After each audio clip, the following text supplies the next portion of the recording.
Let your light shine before others, that they may see your good deeds and glorify your heavenly Father.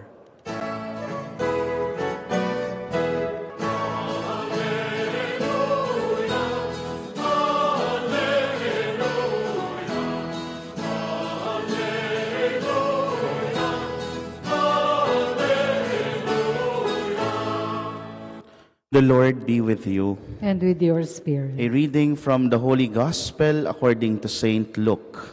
Glory to you, O Lord. Jesus said to the crowd, "No one who lights a lamp conceals it with a vessel or sets it under a bed. Rather, he places it on a lampstand, so that those who enter may see the light. For there is nothing hidden that will not become visible, and nothing secret that will not be known and come to light. Take care then how you hear. To anyone who has, more will be given, and from the one who has not, even what he seems to have will be taken away." My dear friends, the Gospel of the Lord. Praise to you, Lord Jesus Christ. Good evening, my dear brothers and sisters, and greetings and blessings as well for all those who are with us through our live streaming sa social media platform ng Chapel of the Eucharistic Lord. Ang pagpapala ng Diyos ay sumainyo. Before we have our reflection, we pray in a very special way for our country, most especially today that we are facing a typhoon. Na kaligtasan po ng lahat ay ipagdasal natin. Part of the seminary formation for priestly formation is our exposure to the basic ecclesial communities. And I was privileged to be assigned in the origin dito po sa atin sa Pilipinas ng mga basic ecclesial communities. At ang tawag nila doon ay Gagmayng Kristohanong Katilimban, GKK, sa bandang Davao po, sa Diocese of Tagum. And I was assigned in Mount Diwalwal, a very famous place where mining is their livelihood. So, in our exposure, napakaraming mga experiences na talagang hindi ko makakalimutan.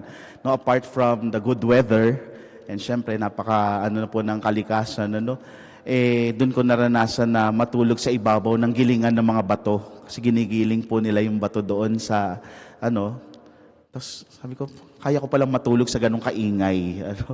And at the same time, it was also there that I experienced, na makapasok ng mining site, po kami, ang tawag mo dyan, nagsulod, sabi nga sa Bisaya. Pumasok kami sa mining site, napakadilim. And 100 meters sinking, pababa. Siyempre, seminarista ako noon, nandun yung takot.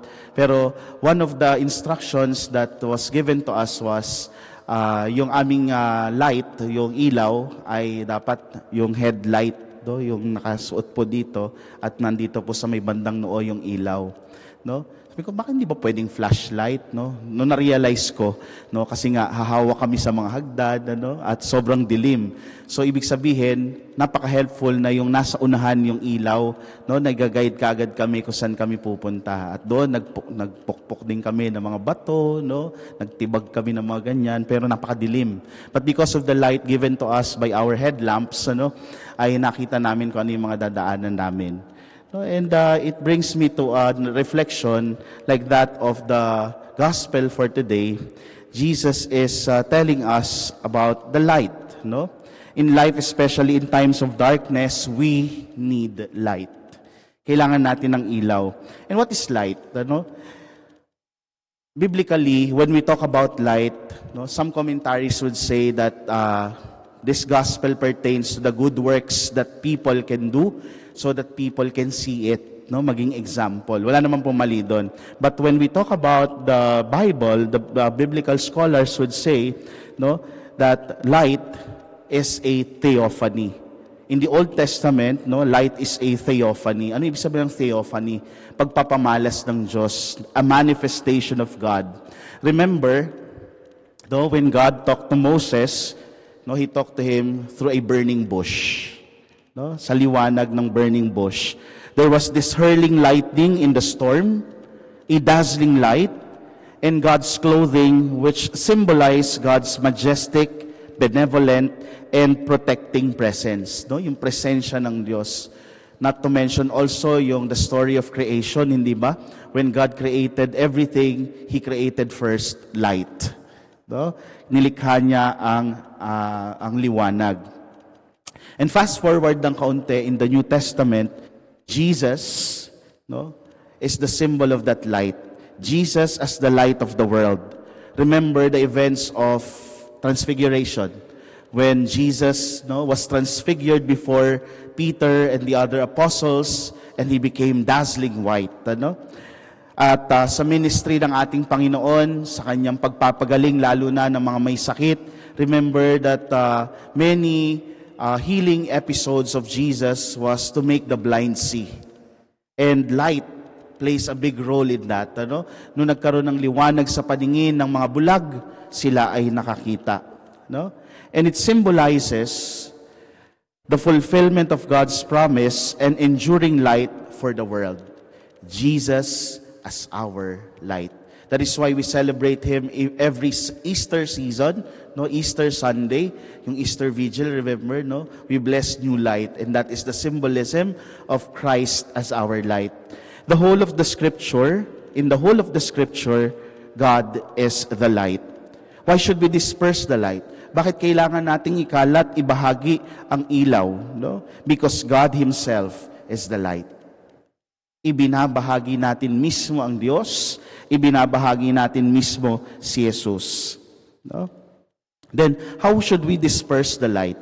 No? In the first reading from the book of Ezra, we hear the story of the rebuilding of the temple. At panawagan ng hari ay makapag-ambag ang bawat isa, no, ng kanilang mga resources, gold, silver, and what they can bring to rebuild the temple. We are not asked today to bring gold, silver, or anything that could rebuild the church, no? But our good works, our charitable works, can be our addition in building up the church. No? Ito yun, doon nagiging ilaw yung mga gawain natin ng kabutihan when it is imbued with the presence, the manifestation of God. Ano? And this is a continuous challenge on how to disperse the light in all of us through our actions. At hindi tayo hahanap pa ng malayo ng halimbawa sapagkat as we celebrate today the 4th day of our Novena Masses in honor of Saint Lorenzo Ruiz. Sabi ko nga, a saint, a Filipino. Isang kababayan natin, ang halimbawa natin. Bakit? He dispersed the light. First and foremost, he is a catechist. Siya ay isang katekista na nagturo sa bawat tao kung paanong tanggapin si Jesus sa mga sakramento. And extremely, in his own example, nung sila ay nasa Japan, he was martyred because he does not want to renounce his faith. And I believe it is not just sharing the light of Christ, but making the light of Christ as his own armor and protection. Dahil sa kanyang paninindigan sa pananampalataya, the light of Christ has become his armor, no? And he did not renounce his faith even in the face of death. No? Yun yung halimbawa na ibinibigay sa atin ni San Lorenzo Ruiz, manindigan para sa liwanag na ito na ibinabahagi sa atin ni Kristo. At sa mga nangyayari sa atin ngayon sa panahon natin, lalo na sa ating bansa, no, itong maliliit na tinig na pinagsama-sama natin, lalo kahapon, when we were brought together to venues to express, our clamor for that righteousness. Itong mga boses na ito na impit, pero pinagsama-sama, ay alam nating magiging liwanag ng ating Panginoon na tatanglaw sa ating panahon. My dear brothers and sisters, in moments of darkness, we look for the light. In our lives, we have passed through or still passing through a dark tunnel of darkness. God is our only light. We are called not to hide the light under the bushel baskets of the hardness of our hearts. Let us allow the light to shatter all that which covers us from receiving Him, the one true light, who is Jesus, our Lord.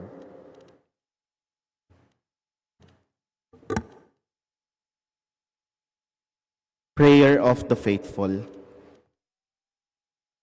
Light is a basic need of life. A lamp is put on a lampstand so that those who enter the house may see the light. Jesus compared His disciples to a lighted lamp to emphasize their importance and mission to the world. Our response will be, Lord, hear our prayer. Lord, hear